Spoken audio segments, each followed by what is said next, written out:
So, good afternoon to everyone. Good afternoon, sir. Yes, so we met. Good afternoon, sir. Good afternoon. Good afternoon, sir. Good afternoon. And today we'll have many more things to discuss, but in a compact manner, within 1.5 hours, we'll complete everything. From next Saturday onwards, I'm thinking to engage more people so that we can have at least 2-3 units every Saturday. So this will help us to cover most of the syllabus. And once you know the overall, theory, methodology, and all this, and some of issues, you'll have some idea about what is overall diaspora, migration, transnationalism, Indian diaspora, and we'll have some comparative understanding. So now I'll go one by one. First is about assignment. Today, I think last few days many people are asking, since September is the last date for you for submitting all assignment, we'll simplify everything. One thing I'll tell you, assignment is not very difficult. Just 1 minute. Can you see? Yes, sir. Present is visible, sir. Yes. So this is assignment and all the questions are here. Okay, you have choice at least, because assignment you don't give choice, because itself you are at home, you have reading material with you, and you can always write any question. So no need to have choice here. But still we have choice.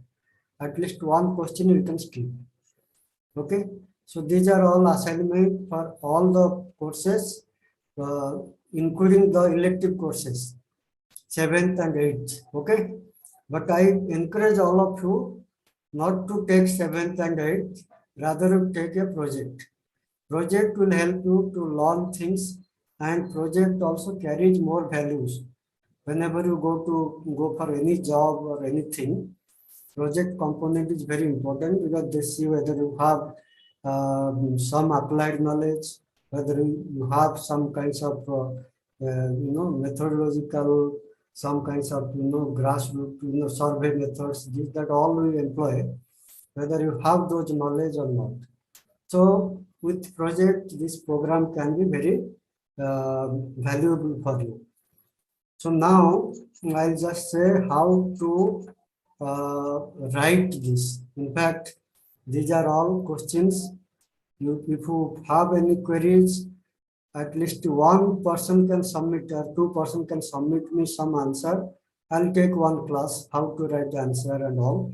But now, since you have done graduation, you all of you know how to write answer. Long answer type you can write in 1000 to 1500 words. Short answer you can write in 200 words, even 250 words. Okay. So this I'll mention, but here I didn't mention because I thought many of you know. So this is the thing. I'll show you some sample where you should know how people are sending us the assignment. Okay.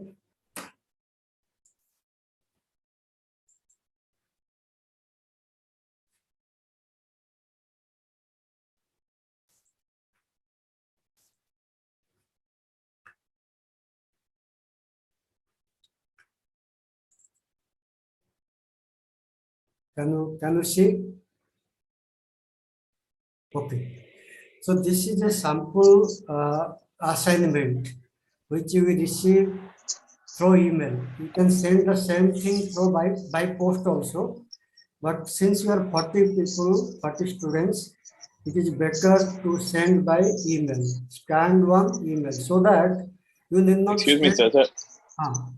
Sorry, sir, but it is not visible, sir. Okay, 1 minute.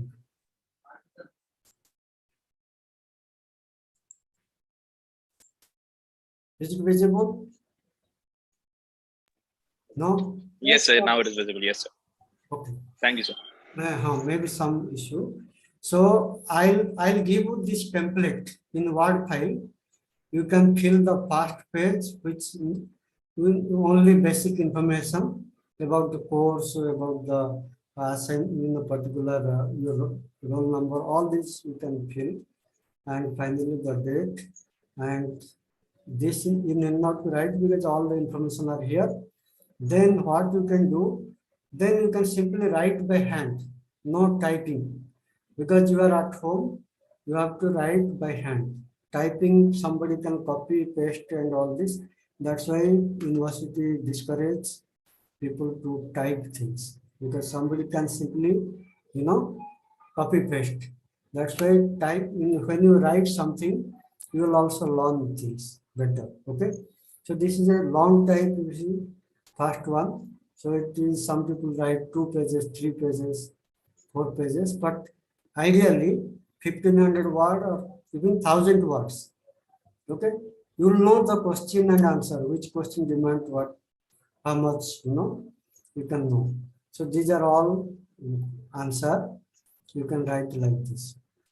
But I'll tell you another thing.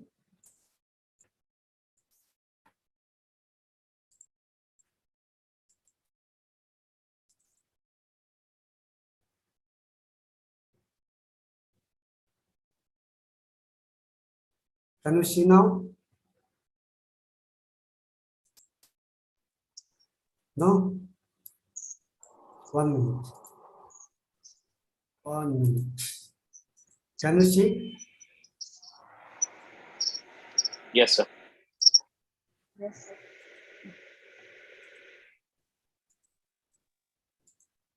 Yes, I'll stop one.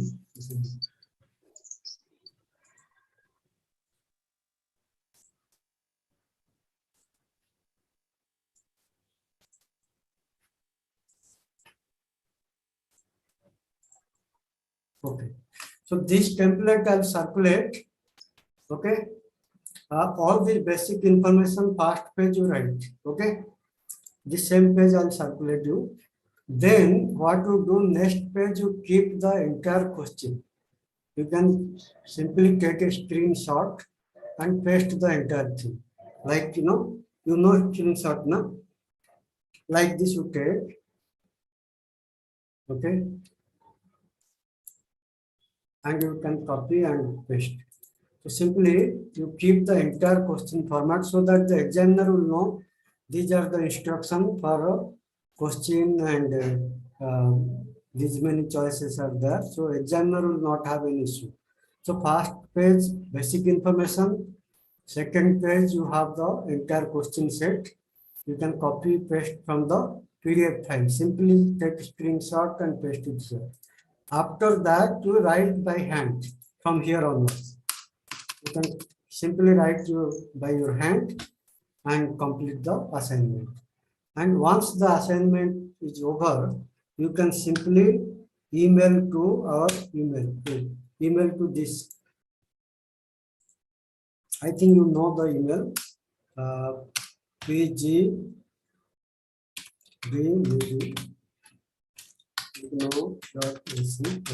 Okay, so this is the email. You can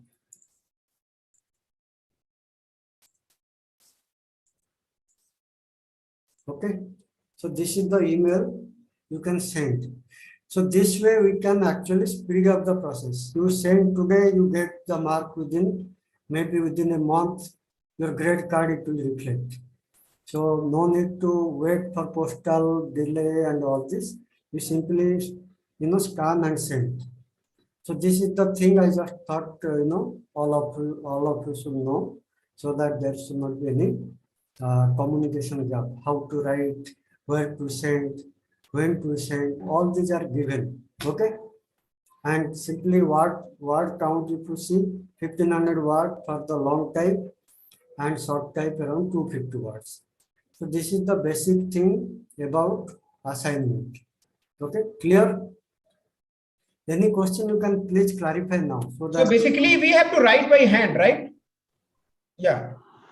And sir, can we just post that also, because if we post in physical, it will be good, better for you. You can no. Don't worry about better for me or whatever. Okay. You can do, choice is yours. You can send to this address. Okay. Okay.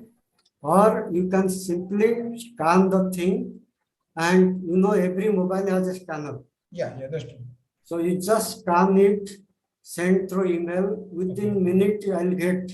Okay. Instead of going through post office and sending around, spending 100 rupees, 200 rupees, spending your half day, that's just finish and scan.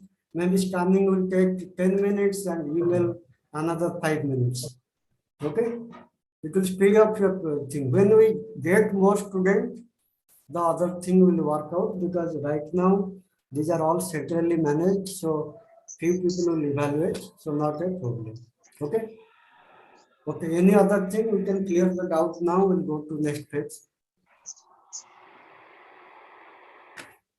Sir, my doubt is, after every assignment number, we need to put the front page, or only once we have to put the front page and then we have to write the questions, copy the questions. For each course, one separate assignment. Okay.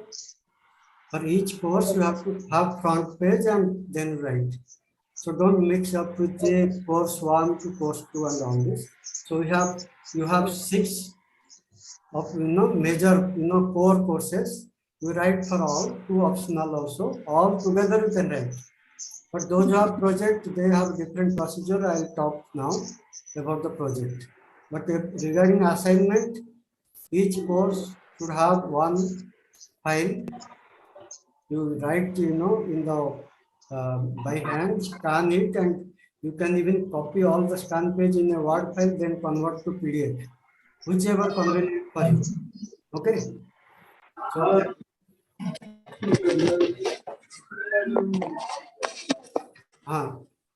anybody want to say something? Okay. I'm looking. So this is the thing about assignment. So I'll go to now the project. Okay. Hope you are clear. Yes, sir. Okay. Yes, sir. Okay. So now I'll go to project.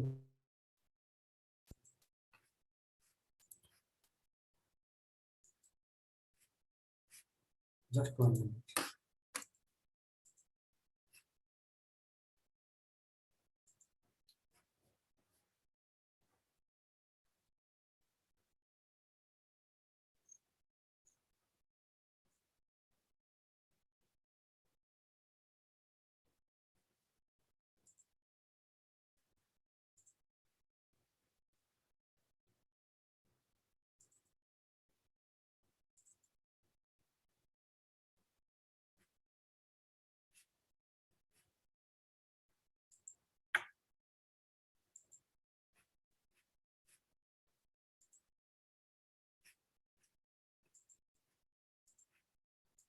Can you see?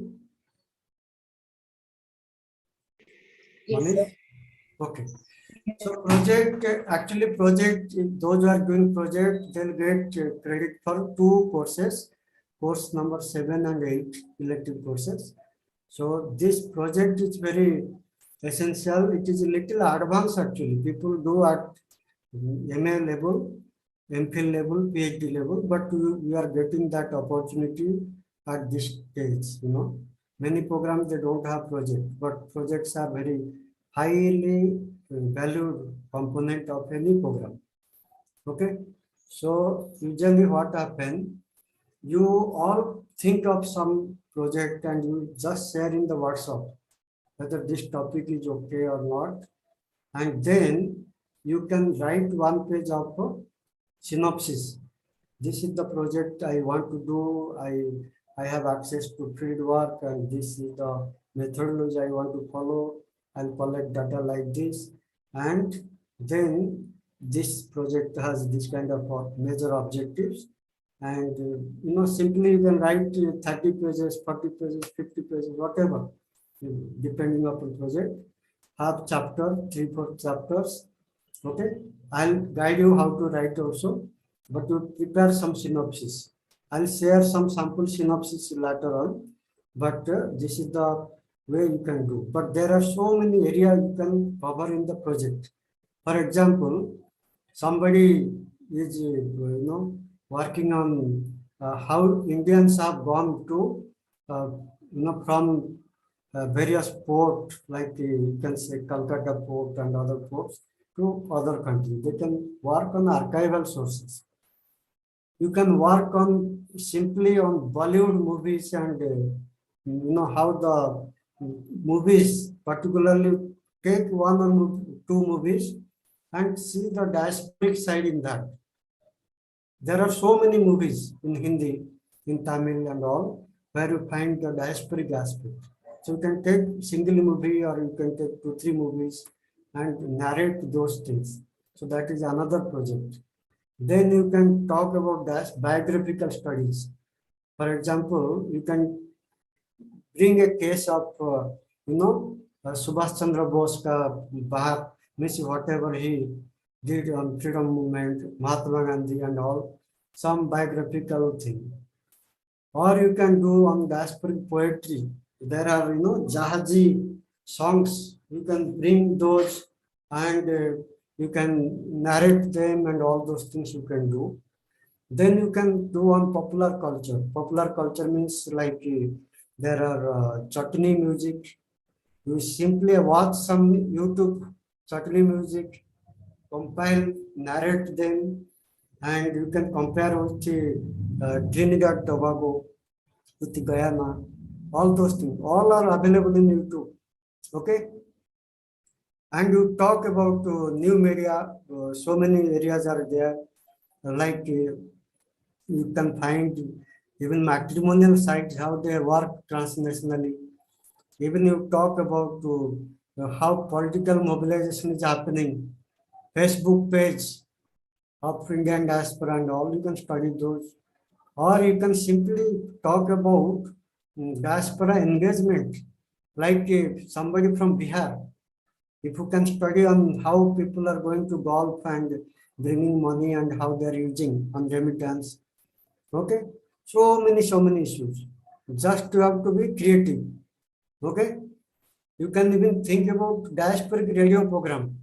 So many programs are there. Diasporic television channels.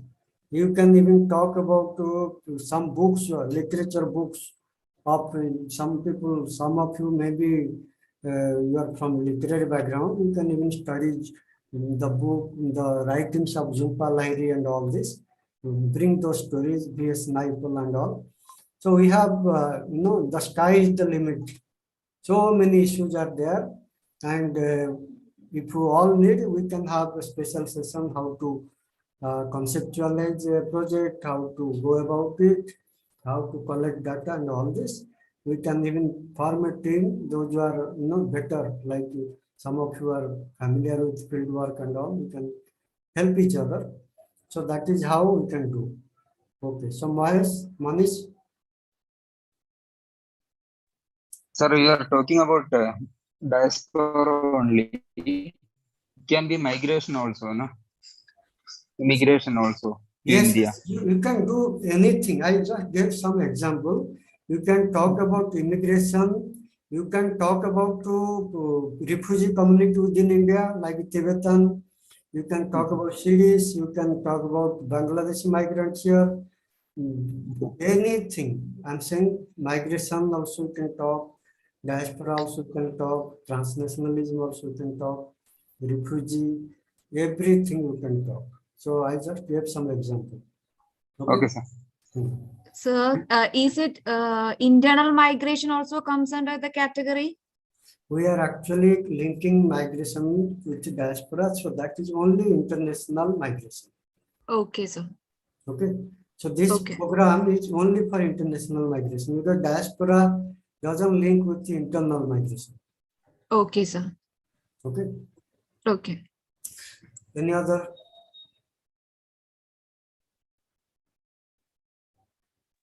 Okay, so what we'll do, WhatsApp group we have, email also we have, keep flooding with your queries, message, we can keep replying, 24/7 will be always available.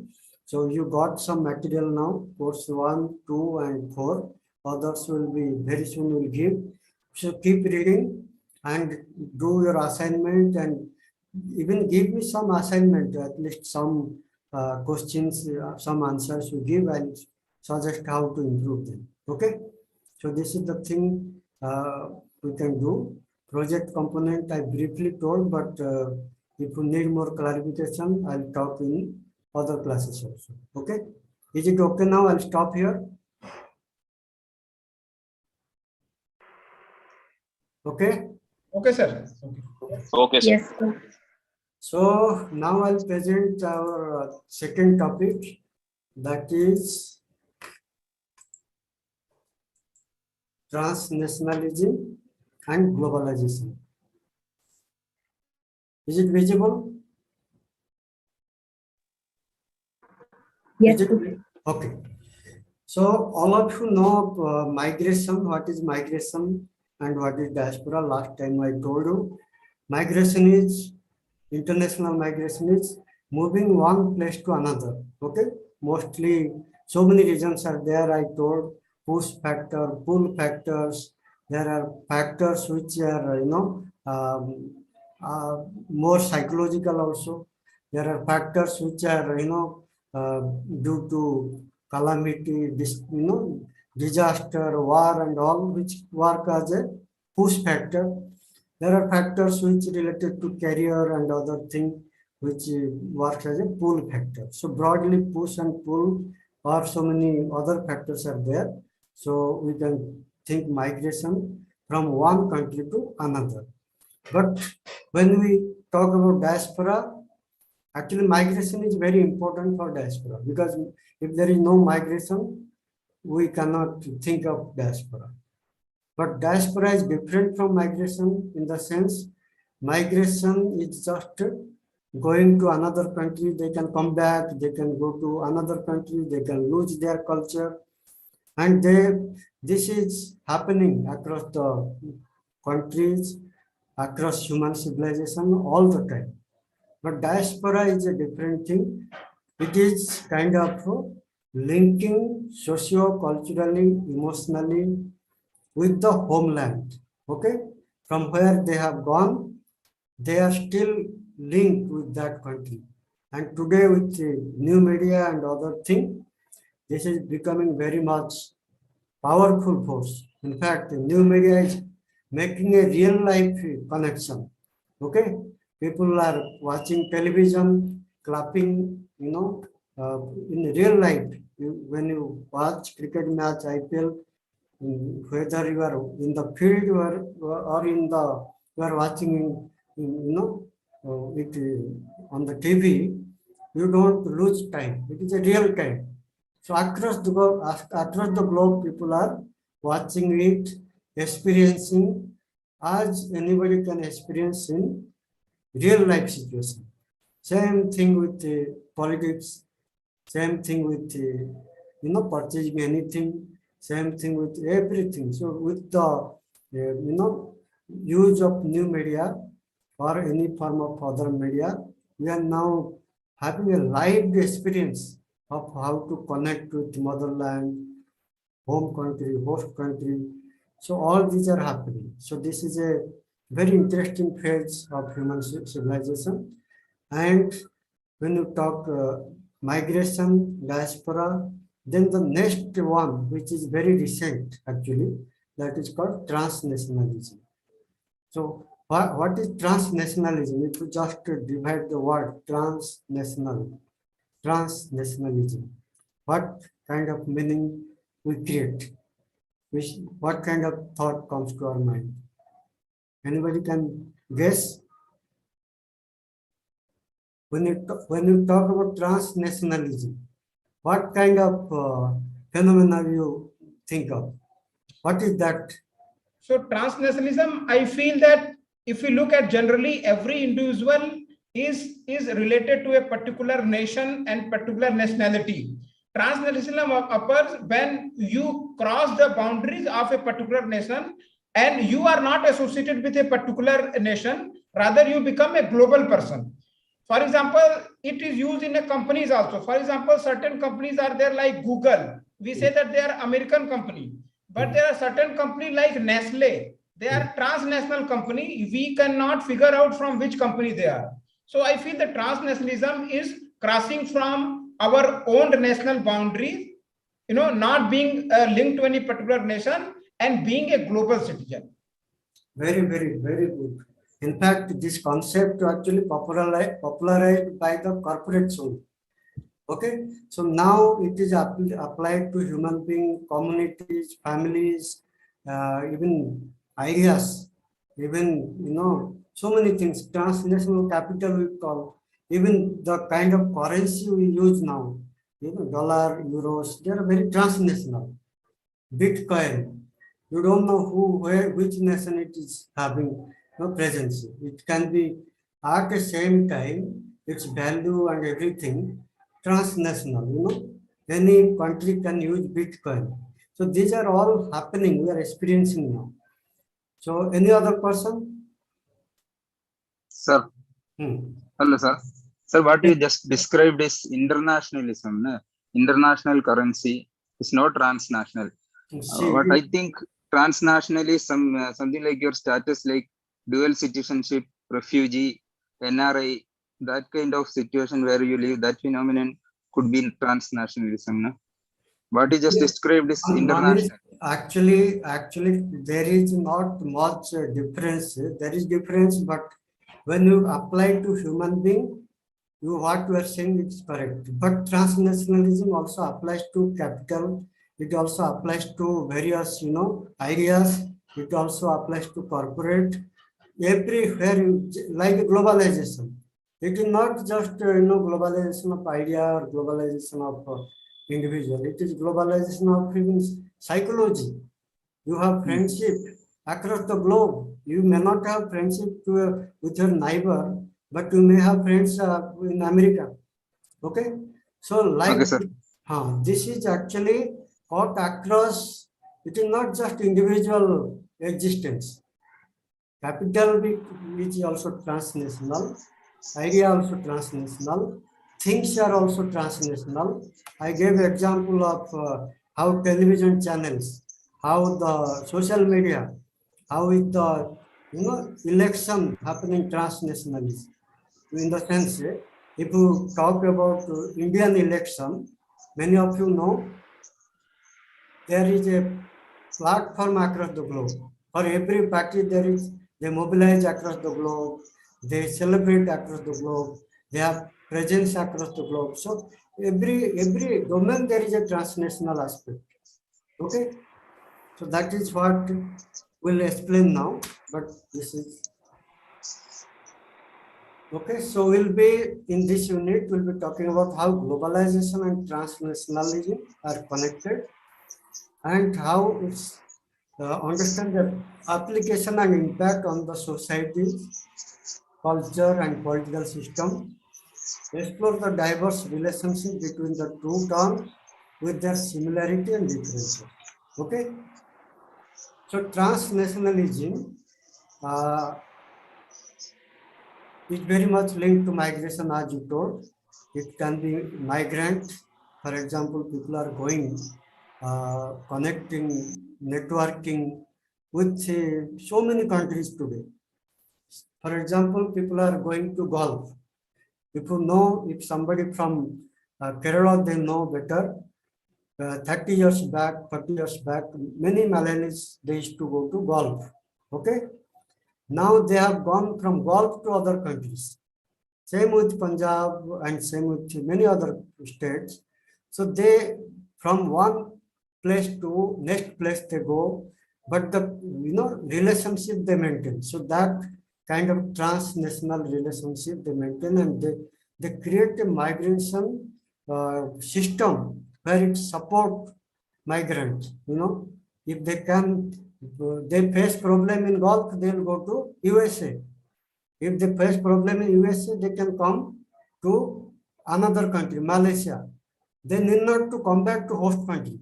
So this is a transnational network they create, both migration and diaspora, where they actually take help of those network and support each other, support their communities, poor diasporas, and like this.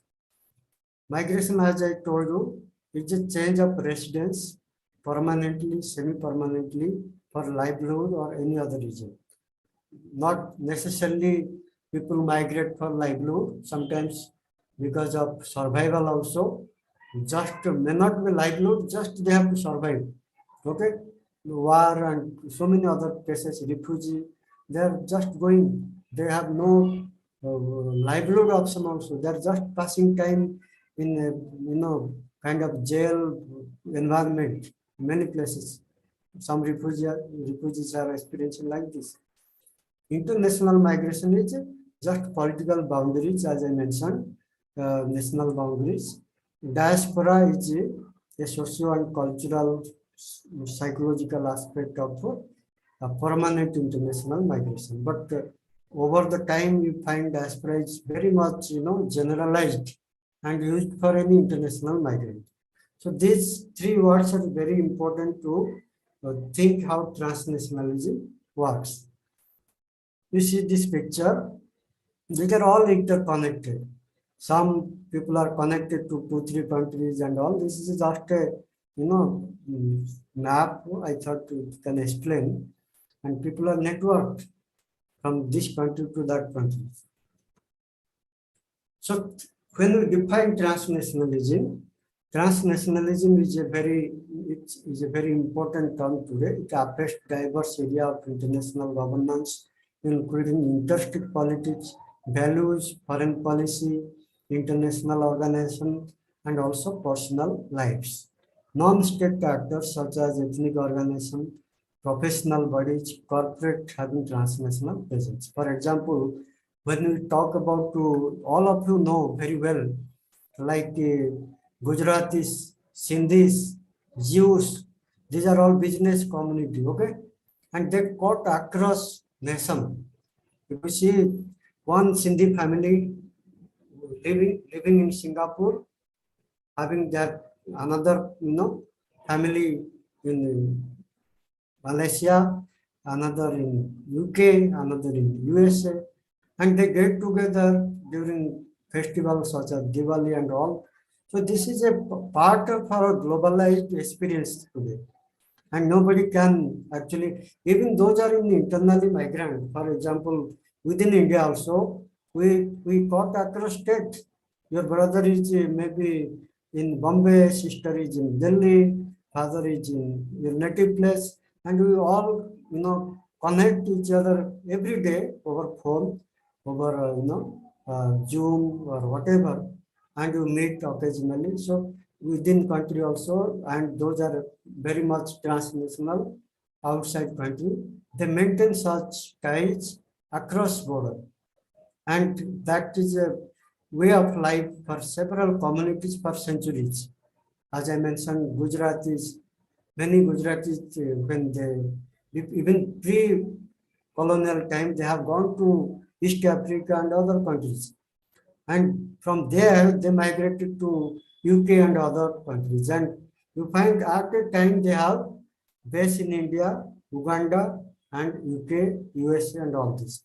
So these are all so many studies you can also find about Sindhis, transnational Sindhis and all, and I'll give the reference. You can find many interesting community life, how they are living at the same time, interacting transnationally.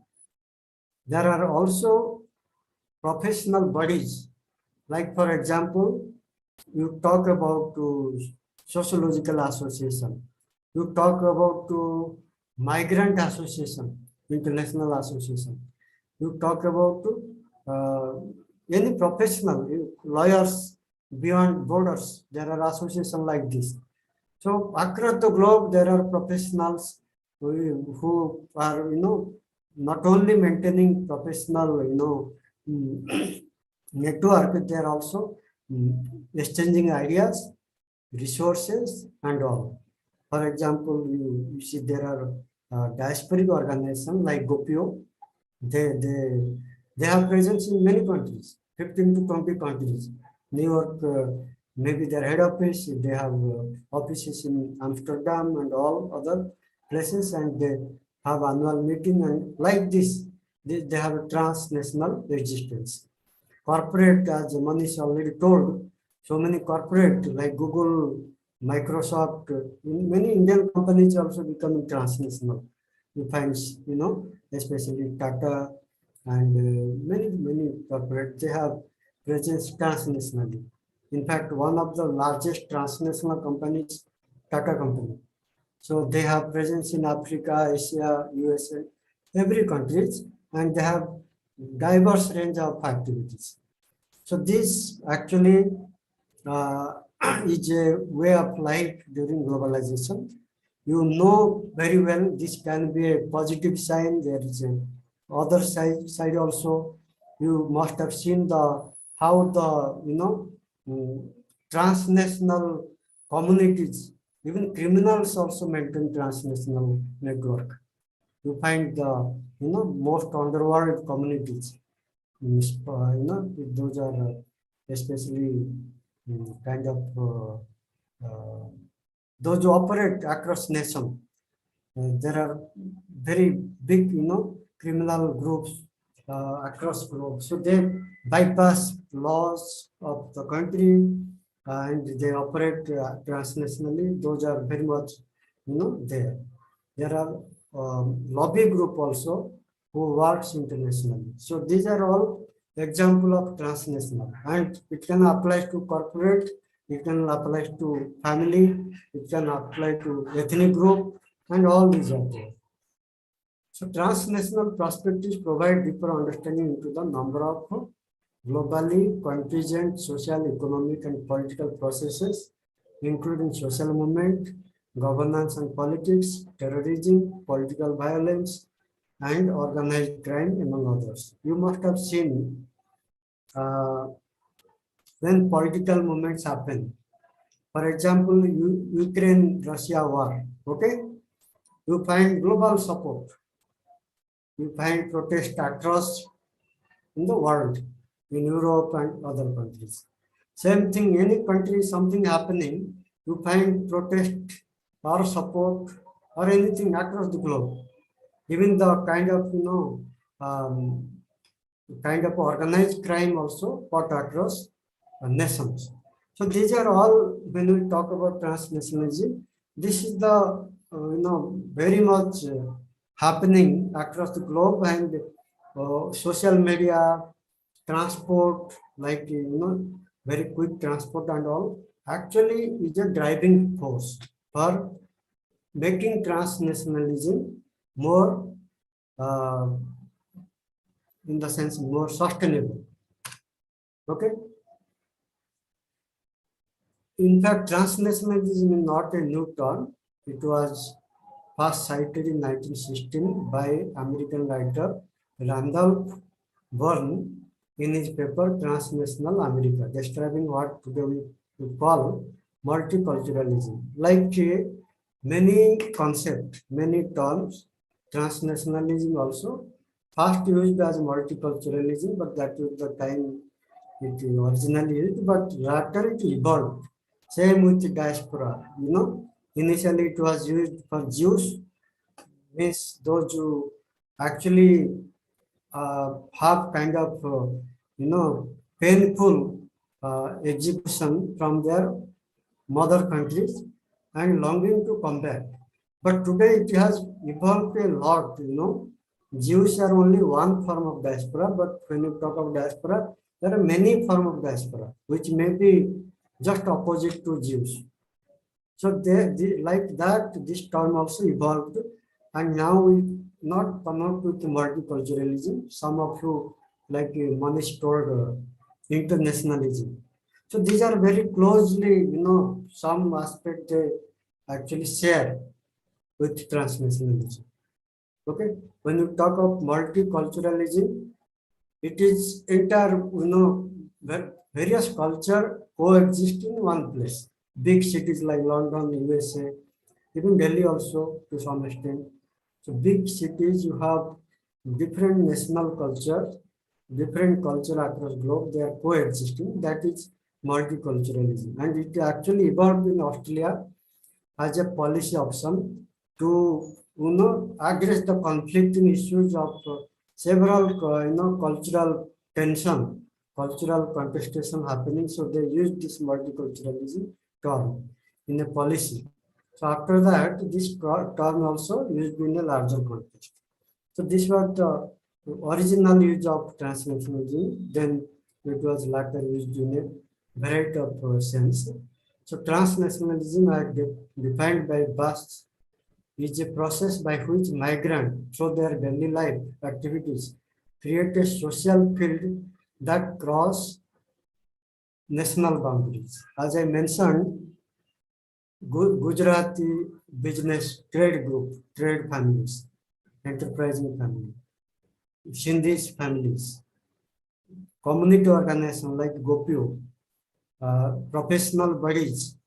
So they create a social field also that cut across nation, and they operate very efficiently. So these are all, you can define the transnationalism like this. Transnationalism broadly refers to multiple ties and interaction linking people or institutions across the border of nation state. Okay, these are the definition you can give. Transnationalism has multiple meaning. Different disciplinary approaches to the concept varies. For example, there are economics, which economics see transnationalism in terms of capital, how money, capital flows from one country to another, how corporate, have presence in different countries at the same time they, operate. Many corporate, their head office is in other countries, but they're operating globally. So this is what economic side of transnationalism. When you talk about social side, I talked about various community, how their families they maintain. Cultural also, we talked about how variety of culture. When you talk about Indian culture, many people they like Hindu culture, Islamic culture, these are also becoming transnational. People go to Bali, Indonesia to learn Hinduism. Okay, yoga and all this. They can come India also, but there are transnational movements are happening, and cultural, because of globalization, culture also spreading transnationalism. And you find even some countries like diaspora, like Trinidad, Tobago, Malaysia and all, you find cultural globalization, cultural transnationalism. Many of you will find Little India in Australia, in USA, in Malaysia, Hong Kong, and everywhere. And that is how Indian culture, culinary culture, dress culture, movie, and everything, becoming transnational. So these are all, some of you can even do project on this. And geographical, also geographical, if you see, there are though national boundaries, but there are, people are going from one boundary to another boundary, and they are maintaining that. And sometimes the political boundary also cut across, people believe we are Indian, even though they are in USA and other, they celebrate the Independence Day of India and all this. So sometimes your geographical boundary, what you consider India, is, operate beyond India. So these are all very much, latest form of, life, which we are experiencing globally. Okay. So there are, when you talk about transnationalism, there are two ways you can think of. Like some of you told corporation. Corporation, it can be a top from above, top down. They can, have office in New York, but they can spread to the globe, from top to other country, bottom. There are transnationalism from below. Like, for example, we talk about people moving from one rural area to, going to New York, and they're sending the money. Okay, individual contribution, like, you can find remittance and all this.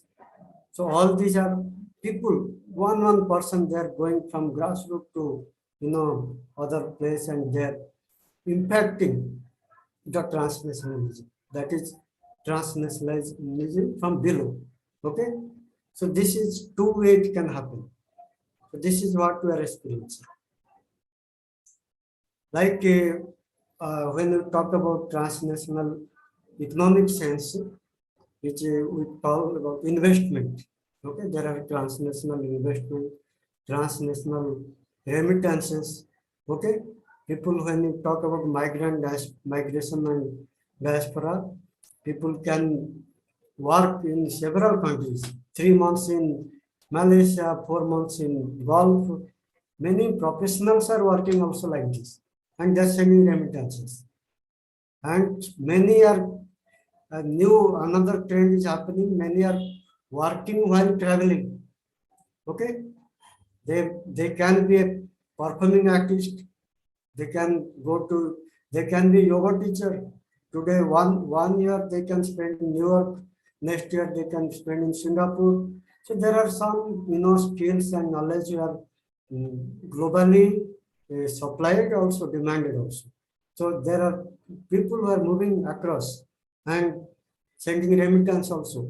So like this, and money and capital, they can move from one country to another. Okay, Manish. Hello, Manish. Yes, sir. Actually, you are, I think, speaking or something. Yeah, no, there was one person I was giving a direction. I'm really sorry for that, sir. No problem. If that is the case, you can stop your video, because I am also looking at all the Yeah, stuff. Okay. So these are all economic aspect, and then political aspect also. Today across parties you have transnational existence. One of my students also did a research on transnational politics and new media, especially how the Indian political parties, they have a transnational network. BJP, Aam Aadmi Party, Congress, or any party you take, even DMK, Akalis and all, they have transnational political network, and they mobilize not only resources but also support, online support, philanthropic support, campaign, everything they do. So these are all new form of existence which were there also earlier, but now it is happening in a more intensive manner. So we find the transnational politics also. Same with if we see any kind of protest also, as I mentioned earlier. So politically also, we are becoming very transnational. This was also happening during freedom movement. You find Subhash Chandra Bose transnational operating, Mahatma Gandhi transnational operating from this colony to that anti-colonial movement, which actually helped to get many colonies independent. It was a transnational movement, and today also we have transnational political network. So there is also socio-cultural transnational existence, activities. You find many families, as I already gave an example. Okay, so there are many ways you can actually think of transnationalism. Very much happening, very powerful happening, and very much you are part of that. When you are in the Facebook or Twitter, you are transnational. Okay, you are either you are tweeting somebody's idea, supporting. It may be related to environment campaign. It may be related to anti-corruption movement. It may be related to your subject area. We are all transnationally linked, which is very much part of our life now. So when we talk about globalization and transnationalism, globalization implies the development of an increasingly integrated global order, which overrides the local and the national. Both the processes, however, espouse for free flow of capital, ideas, and people, and complement each other. When we talk about transnationalism and globalization, both are feeding each other. We cannot separate that. One is globalized, globalization happening since several centuries, especially with the colonial movement.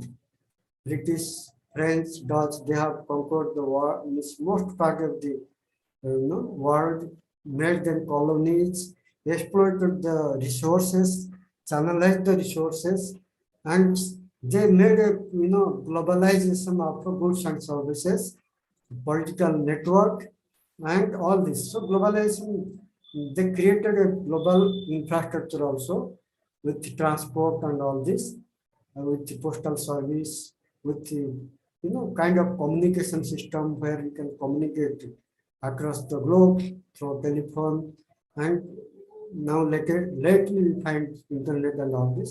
These are all the drivers of globalization. This actually feeding to transnationalism, where people not only pushed from one country to another, but they are also,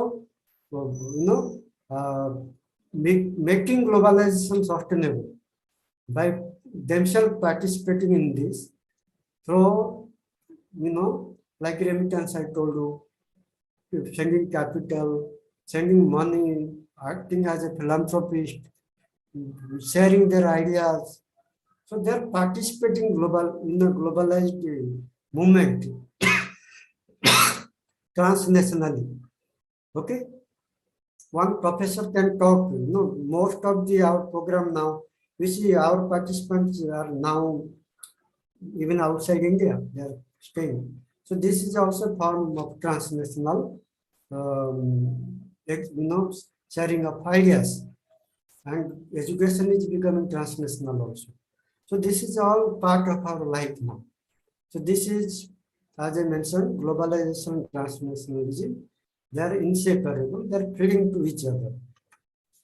So when we talk about globalization, it constitutes integration of national economy into the international economy through trade, direct foreign investment, all this. Okay. So if you are today, Sri Lanka is facing problem. They don't have basic food and fuel and all this. They are getting support from India, from other countries. Okay, they are getting money, they are getting food and other things. So this is what globalization brought, and this, when it becomes cutting across nation, this is also transnational. So this is very much part of our life today. Globalization is a reality that now affects every part of the globe and every person on it, even though in widely differing local context. Okay, there are new concept actually. Not globalization is it is a force, but it doesn't benefit everyone same way. It can also marginalize.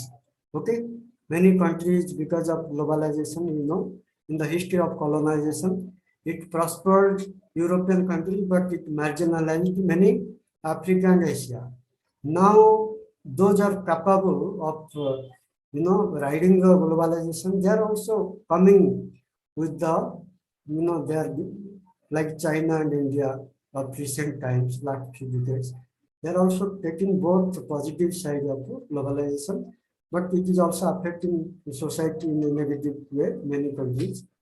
So globalization is a big force where all this integration happen, capital flows from one country to another, but it has differential impact. Okay, a progressive increase in the scale of social processes from a local or regional to a world level. You find today, like I mentioned, the little India. You go to many countries, and this little India is like islands within the big city. And once you enter that, you cannot differentiate whether it is Kuala Lumpur or a place in Mumbai or Chennai. Okay, so that is the kind of local culture becoming global. So this is also a part of globalization, and this is how you find local things going global. This is also happening. So when you talk about dimension of globalization, it doesn't confine to people only. It is, about the people, it is about the things, it is about activities, it is about values. Okay? When we talk about globalization, migration is the human face of globalization. We all call diaspora and migration because human beings themselves becoming a part of a global movement. Okay? You find sometimes, you know, many people are, because of global supply and demand, you see, the migration channels are opened accordingly. For example, when we talk about USA, they take the most high-skilled people. Talk about Gulf, they take semi-skilled, high-skilled, unskilled also. Talk about various. So that is how people actually not only migrate, but it is not that easy also. They go through a selection process. So this is how they use network. Sometimes they use all channels to migrate to from one country to another country. So this is how human become part of globalization, and how it integrates through communication, cities and geographies. Okay, then for example, you talk about multiculturalism. We are talking big cities are now, people go there, not only they maintain their culture, sometimes they also assimilate. They cannot maintain in a condition where people are very less. They cannot do. Only places where they become, they survive, maintain their identity where their population is large. Okay? Where you talk about diaspora, because diaspora doesn't survive in a limited number. We have seen the history of human civilization. There are many places where Indians, they lost their mother tongue, they lost their food habit, many things, language, uh, everything. Okay, because their number is very less, and in order to survive their, for example, language, they need more people. If you only 4, 5 people are there in another country and they don't know each other properly, they cannot sustain one language. So this is how integration happens through a variety of language, communication and all. Globalization works. Then population and inequality. That is also, as I mentioned, there are places where actually there's conflict because of migration. People move from, even in India, you see, we have a problem with the Rohingyas, Bangladeshi, that is becoming very hot issues in India. Very conflicting issue. Election time, you see, we create lots of issues related to that because many countries cannot absorb extra number of migrants. So it creates problem. It creates sometimes inequality. It can create prosperity also. So as we see, sometimes migrants are resourceful, sometimes they can be a burden on the existing resources. So these are all issues across the globe happening. And you find a lot of countries, anti-immigrant movements are happening also. So this is what, form of globalization. When we talk about things, it is trade and commodity, transport, resource and environment. When very interestingly, transport also, because of ships and kind of aeroplane. If you see the destination country and all, this is all labor supply and demand. Okay, you see Kerala, being a small state, they have 3 international airports, and they have more flights to Gulf rather than Indian cities, because the population movements are, migration is happening to Gulf countries more. So this is how transport is happening. It is very much global now. Kerala is more globalized than their transport is more globalized than nationalized. In fact, nationally, they have. You see, those are from Kerala. They can share more point on that, their idea also. But many small places, like if you go to Bali, Indonesia, this is a small place, and because of tourism, their flights are more with Australia, with USA, with other countries than within Indonesia. So this is part transport is globalized. Same with big cities if you see. Delhi may have more international exposure than cities like Patna, Bhubaneswar and all. Okay, some cities they may not have flight directly to abroad. So this is how transport system is highly globalized. Trade and commodities, resource and environment. As I mentioned, resources. Most of the fights are also based on resources. Oil is a conflict. Even when the colonial power were there, they conquered the entire world, Asia, Africa, Latin America, not because of people. It is the resources. Lots of raw material they used. Lots of um, timber, so many things. You see, Andaman Nicobar, you have once upon a time it was the largest timber supplying zone for British. So like that, Gulf is supplying oil to the entire world. So that became a globalized place for resource. So like that is happening. So when you talk about activities, capital, business organization, so many things, multinational corporations, they are operating across the globe. Values also, when you talk about ideas, ideologies, when you talk about, for example, multiculturalism as an idea, it is global, it is a globalized idea. Okay, so like that, you talk about any, today, any kind of education system, any kind of human rights, any kind of thing, it is highly globalized.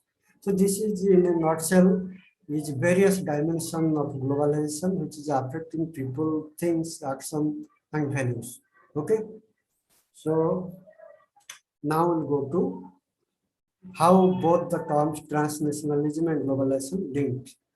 So globalization actually aids the intensification of worldwide social relations, which link distant locality in such a way that local happenings are shaped by events occurring miles away and vice versa. You all know, if Indian Independence Day is celebrated, most of the countries, wherever Indians there, they celebrate. Diwali is celebrated, you can go, many diasporic countries celebrate. Same with anything, where, diasporic people are there, any local event become global event. Any big, small issue happening, protest across India, something happened within India, it become global event. 9/11 is a global event. Across the world, you find reaction, protest, and so many. Then also this also like transfer of cultural practices, like find Chinese Maggie going global, McDonald's, dosa idli is a part of all, all over the world you find South Indian restaurants, whether we are in Singapore or New York, or any big city, you find South Indian restaurant, Indian, North Indian restaurant, Chinese restaurant, McDonald's, everywhere. This is how not just we are globalized, we are transnational also. Because this supply chain is very transnational. Okay. You find long distance politics. This is a very transnational existence. Cuban population in Florida advocating for the fall of communism in Cuba. Supporter of various political parties, as I gave example, they are campaigning outside India for India. Okay, so like there was Palestine and LTT movement also, which is a very transnational form of movement, which not only mobilized people but also resources. Okay, and sometimes transnational population or diasporic exile or opposition groups. For example, I tell you, like Cuban group, I gave you example. earlier many like Cubans were educated from Cuba, Chinese were educated from China before communist came. So they became globalized. So the people, they actually sometimes they are continuously opposed to their nation state, and they are very transnational. Same with the LTT, Palestine movement. You find transnationally they are opposing certain things. Okay, so these are very much part of our existence. Then we talk about dual citizenship nationality, marked by global upward trend in claims through naturalization, marriage, birth, widespread government policy shifts. So when you give dual citizenship, we are actually facilitating citizens. They can have almost similar right within India also, being a citizen in another country. Though it is not, given to all countries because there are own problem also. Many don't want that, but these kind of things actually create transnational platform. So when you talk about evolution of transnationalism, transnationalism is linked to globalization process. As we all know, globalization is actually making people going up everywhere. Transport system, communication system, it's creating a globalized impact. So that is facilitating people not just to maintain home and host relation, but home and multiple host. Okay, there is multiple home and multiple host also. That also will explain how in transnationalism, for example, if a big family or community, they have a large part of their community living in Uganda, so that becomes their second home. First home may be India, because India may not have their very much, family ties. Just because they are emotionally linked, they may have feeling of home here. But real their family people are staying either in Uganda or other countries. So that becomes second home. So they can have multiple home and multiple hosts. So this is a transnational existence. So now when you talk about that is the existence we found happening also, earlier also happening. But with the new technology connecting with the long distance network, with the increasing speed and efficiency, transnational existence becoming a normal type existence. People accept this is the very much normal. Whether I stay in New York for 1 year or Kuala Lumpur, no matter. I can feel like home anywhere. Okay, this is because of real life situation created by instant messaging, email, Zoom, low cost air travel. All these are facilitating the transnationalism. Okay, so this is same extension. Okay, and you find so many transnational identities also, especially in the second and third generation. First generation, they may have one country to another. But when the second generation, their offspring come, their son, daughter, grandson, they become more transnational. They spread to different countries because of several reasons. Okay, so ethnographic evidence of Mexican, Central African, Caribbeans, South Africans. Okay, like all this, see, many of these countries, they called a very broad term Latino. Latino, that term can be Mexico, that term can be applied to many of the North American countries. Okay, so that is how a transnational identities also emerge. For example, Bollywood is also a transnational identity, which actually at least 3-4 nations, Nepal, Pakistan, Bangladesh, India, and all these countries who actually see Bollywood movies are part of their transnational cultural identity. It is not just confined to India or Bombay. So because of this is the only available option for many people, and Bollywood is such a powerful force. it becomes a transnational cultural identity. Okay. So, but there are also challenges when you talk about transnationalism. This also challenge sometimes the economic globalization, multicultural political agreements, and all this. As you know, there are issues of terrorism, there are issues of political, uh, minority and majority in some countries because of, cumulative migration. They're becoming, the natives are becoming minority. So these are all conflicting areas which actually create more problem. And this also sometimes create a politically very active group where they can control many political happenings at the same time no kind of responsibility. For example, those are campaigning for India. They don't experience like we experience within India.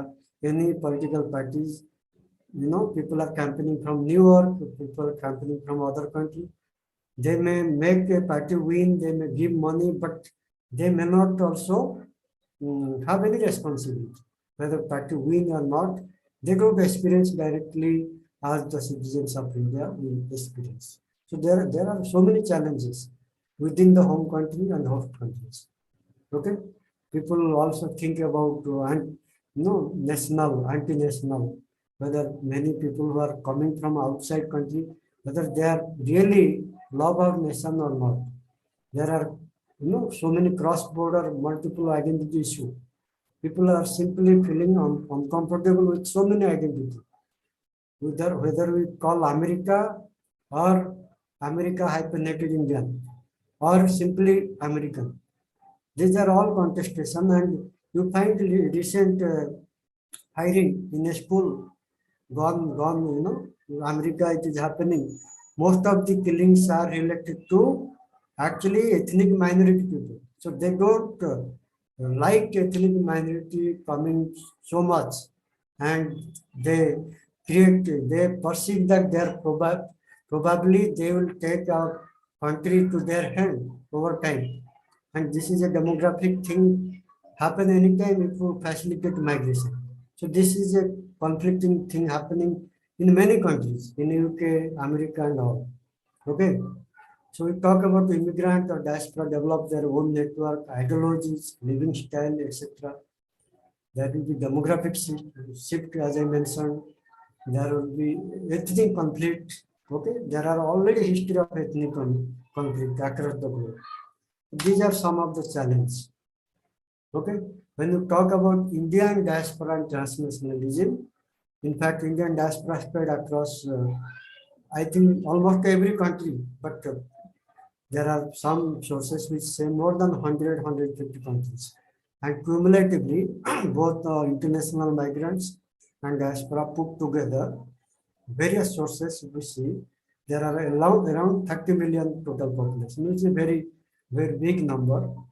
And they constitute majority in many countries like Suriname, Guyana, Trinidad, Tobago, and many countries like Mauritius, Seychelles, where Indians actually constitute more than some countries 70-80%. Okay, so that is also contestation for local community. They find threatened actually. There are many of you know in Fiji there are conflicts where they actually with the gun they seize the parliament because they feel the country is under Indian control.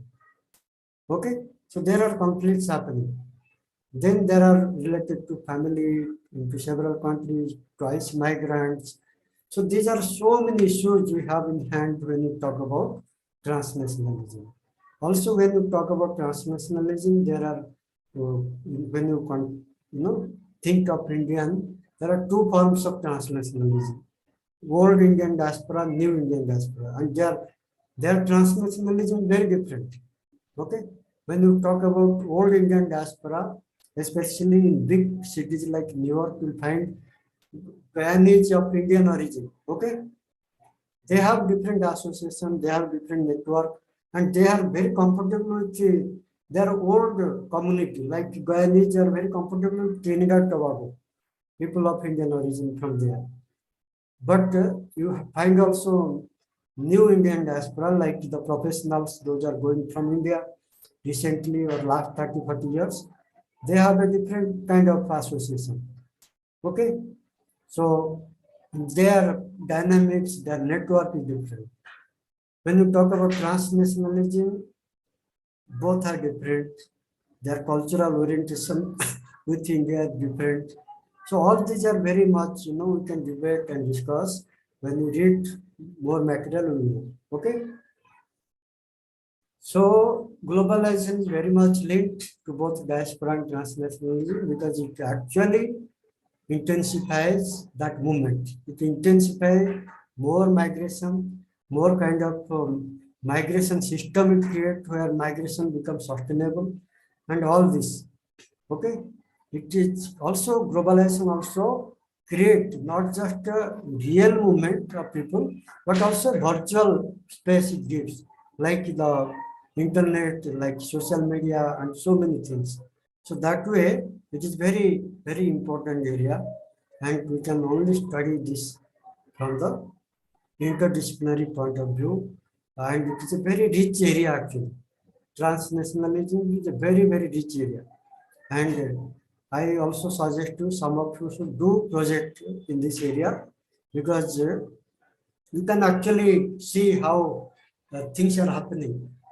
Whether it is a Facebook page of Indian diaspora or a Twitter group, and how they're active, how they're mobilizing, how many countries are their presence, and what kind of issues they're bringing. You can make a case study. So this is a very interesting area you can see. Finally, these are the references you can read if you are interested more to know about what is transnationalism. One of the very pioneering work is by Stephen Barthollet, that is on transnationalism. Then Reiner and Thomas Fish, Diaspora and Transnationalism, Concept, Theories, and Method. This book is freely available online. You can even Google it. Okay. Then you have Brinda, Brinda and Adults Handbook on Transnationalism. So these are the further reference. But if you only have time, otherwise our study material is enough. This talk is enough. And if there is any query, you can always address. Okay. I hope you got some knowledge on this. So now I'll be opening for 5 minutes maybe for question answer. Okay. Please feel free, and actually if we have question answer and interaction only, we can avoid the post-launch sleeping movement. Okay. Many may be tired, sleeping, but we cannot help. We have to cover the programs. You can see this online anytime. It is already recorded. Okay. Anything you please let me know. Okay. So this is Abha. Please. Sadhana sir, good afternoon. Sir, I just wanted to know when we are talking about our project work on transnationalism, how do you propose it should be done? Because it's just an online study is enough, because I don't think so we will be able to get in data and other things or related to, let's say, if we say how many people have migrated to Maldives, what have been done, what is the remittances which is coming in, and what are the sectors where people are going and why people are going. All these things we will not be able to gather the data for. Na? So do you think it will be just a more of a DEX research? See, you do this data is what you are saying, this you cannot do through online. You have to study, so many reports are available, so many studies are available, data online, people don't share many things. online is how people are operating. For example, I tell you, if you want to study about the political parties and their transnational existence, that way you can do. Other data you can get from other sources. You study need not to have data from one sources. This content analysis you can do for certain things. For example, you study about particular Indian corporates, okay? Particular Indian community. For example, you talk about Gopio. You talk about even Punjabi transnationalism. You talk about any community, okay? So that you have to see online how they are operating. But how many Punjabis are migrated and all you can get from other sources. To write one history about demography, maybe your past chapter, you can always depend upon other sources. This social media you can use for other sources, and this you have to combine. Okay, and many methods are there. Wherever you find appropriate, you do whatever appropriate. For example, philanthropy. Okay, philanthropy. I talk. If you are somewhere near a school near your neighbor and that is sponsored by some NRI. Okay, if you simply study that school, you know to go to any online. You have access to offline. Okay, you can study there. Okay. For example, we are talking about remittance and its impact in Bihar or in UP. Okay, you go to Right, sir. So go to that particular family and maybe 4-5 family you interview and you see their response and their overall living condition and all. You create a ethnographic study. But secondary resource, how many from Bihar migrated to Gulf, how many, these are all you can take from Ministry of External Sources. You can even write history based on other studies. When the people from Bihar migrated to Gulf, when it started, what is the size of population? You need not to, go and ask the person there because it is available elsewhere. But your study on remittance and its impact, you can study for few families, maybe 10 family, just to see their family condition, how they're studying before, after, all this you can study. And we can once we see Abha, Yes, sir. once the proposal come, we'll discuss again how to get data, what are the sources, and how to we all can help each other. And that is well taken, sir. I just wanted to know that if it is okay to do just a DEX review study on certain topics and not going for a primary data collection, or because data per se within the given time frame is not going to be possible, I think. Text research also is a very very much relevant today because of social media and other so many data are available online. Okay, right, sir. Unlike earlier time, now many things you can do on guest. Okay, so you identify some area and see how it is happening. For example, talk about Bollywood, its impact on okay. Its impact on that. Those are interested in cultural area, they can study that. There are many ways to study about how feelings impact, okay, within the diaspora. You can see the revenue coming from overseas. You can see how it is operated, what are the themes, so many areas are there. Okay, so that is not a problem. Right, sir. Right, sir. Okay. Right, sir. Any other? Manish, you have raised your hand, but Manish. That is Manish PC. Sir, my question is regarding the old diaspora and the new diaspora. So what you have talked about, that the new diaspora connectivity with its a native country is more political and economic in nature, where the old diaspora is more concerned with the cultural aspect. So, I mean, the diaspora has to be necessarily actively connected to his homeland. No need. So, for example, if I am Indian, I have settled in, say, Mauritius, and I have become a native Mauritius, and I am working for their welfare. So yes, I am a diaspora as long as I can say that I am, yes, I came from India. My forefather came from the India. So right now, which one is more? The political and economic integration is high or cultural is high? What is the presently going? Actually, there are diverse. Indian diaspora is not very monolithic. It is a very diverse. Okay, what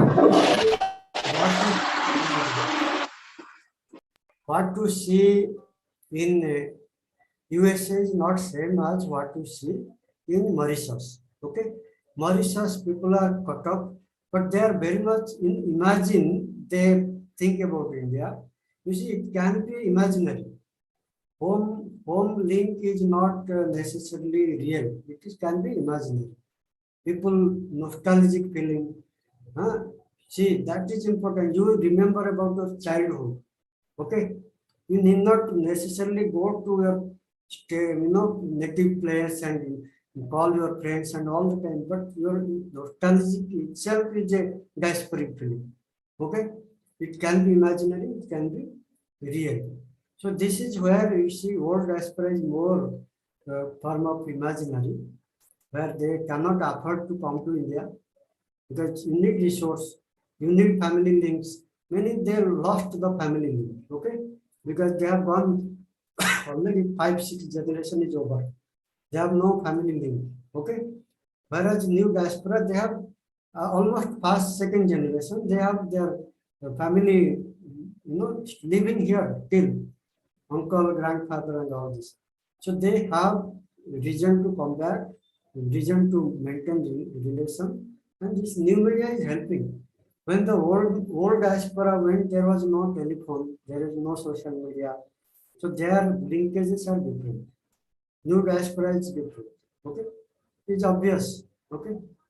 And sir, other thing is that yes, we talk about the diaspora relation with its native country, but what about the diaspora relation with its host country?